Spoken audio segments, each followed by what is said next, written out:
Can the Kansas City Chiefs really be standing at the edge of an ending that no one in Chiefs Kingdom ever wanted to imagine? Think about that for a second. 13 seasons.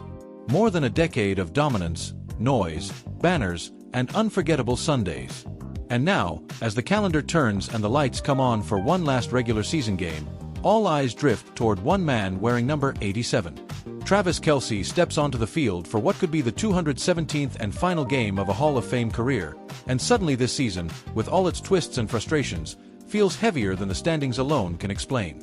This is Kansas City, a franchise built on resilience and reinvention.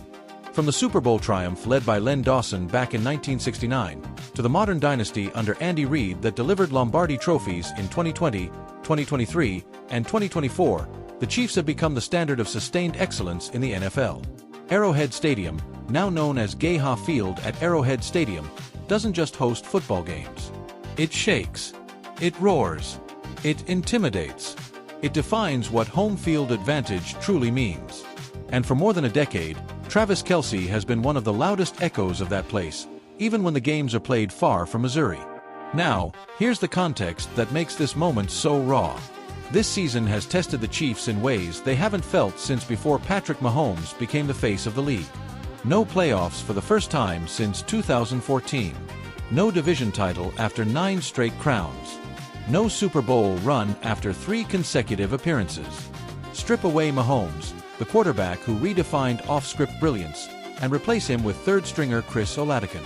Then send the team into a rivalry game against the Raiders, on the road, in Las Vegas, with nothing on the line except pride, legacy, and love for the game.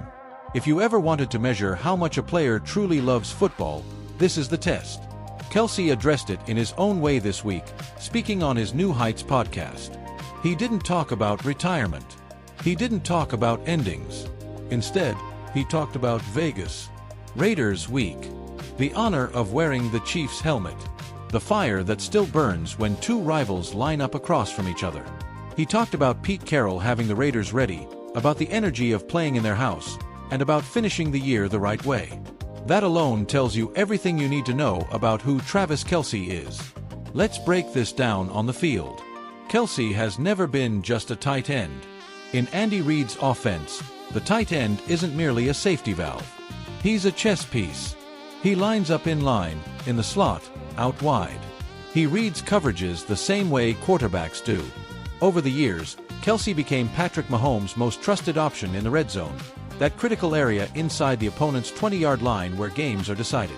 His ability to find soft spots in zone coverage, to box out defenders with leverage rather than brute force, changed how defenses had to prepare for Kansas City. Statistically, the resume is staggering. Kelce enters this game needing just 10 receiving yards to become only the 3rd tight end in NFL history to reach 13,000 career receiving yards, joining Chiefs legend Tony Gonzalez and Jason Witten. He needs 57 yards to pass Witten for 2nd all-time among tight ends. And with 1,077 regular season receptions, just 2 more catches would push him past Terrell Owens into 8th place on the NFL's all-time receptions list, regardless of position. For a tight end, in a league built around wide receivers, that's almost unthinkable. And yet, numbers only tell part of the story. Kelce's impact has always gone beyond the stat sheet. Think about the playoff moments. The broken tackles. The first downs on 3rd and long when everyone in the stadium knew the ball was coming his way and it didn't matter. Think about the trust Andy Reid placed in him. The way Reid's creative play calling often revolved around Kelce's football IQ. Reid once joked that Kelce runs routes like a point guard reading a defense, and that's not an exaggeration. This season, though, hasn't followed the script Chiefs fans are used to. A 5-game losing streak hangs over the team as they head into the finale. That's something Kelce has experienced only once before, back in 2015. And here's a piece of Chiefs trivia that puts things in perspective. Since Andy Reid became head coach in 2013, the Chiefs have never lost 6 straight games. A win against the Raiders wouldn't erase the disappointment of the season, but it would preserve a standard. It would say that even in a down year, this franchise doesn't collapse. It fights. Defensively, the Chiefs have leaned heavily on Chris Jones, the disruptive force in the middle who can change a game with one snap. Jones has been the anchor of Steve Spagnuolo's aggressive schemes, collapsing pockets and forcing quarterbacks into mistakes.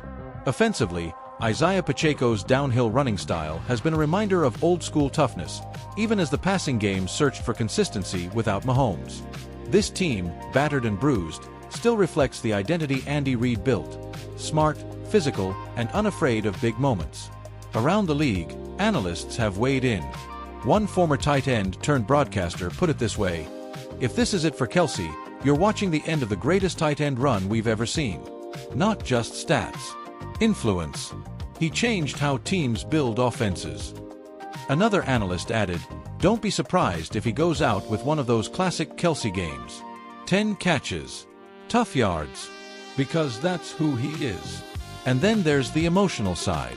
Chiefs Kingdom knows what this rivalry means. The Raiders aren't just another opponent. Their history, their bitterness. They're the reason Arrowhead gets louder, the reason fans circle dates on the calendar. Whether the Chiefs already shut them out once this season or not, this game carries weight. It always does.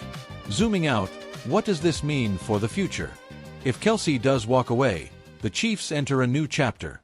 Patrick Mahomes, when healthy, remains the league's most creative quarterback, the play-calling leader who can turn chaos into touchdowns. Andy Reid, already one of the greatest coaches in NFL history, will adapt, as he always has. The front office will reload. That's what dynasties do. But replacing Travis Kelce isn't about finding another tight end. It's about replacing an era. And here's the thing.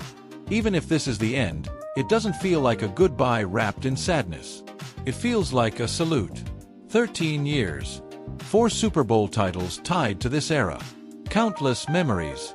From Arrowhead to the Super Bowl stage, from record-breaking seasons to pop culture moments that made Kelce a household name beyond football, this career has been bigger than the game. So as the Chiefs take the field one more time this season, with nothing guaranteed beyond the final whistle, remember this. This is the Chiefs we know. A team that plays for pride. A team that plays for history. A team that understands what it means to wear that red and gold helmet.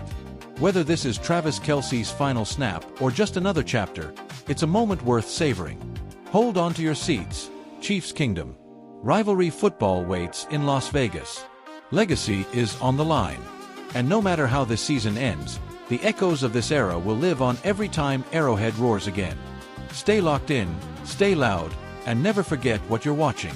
This is Kansas City football.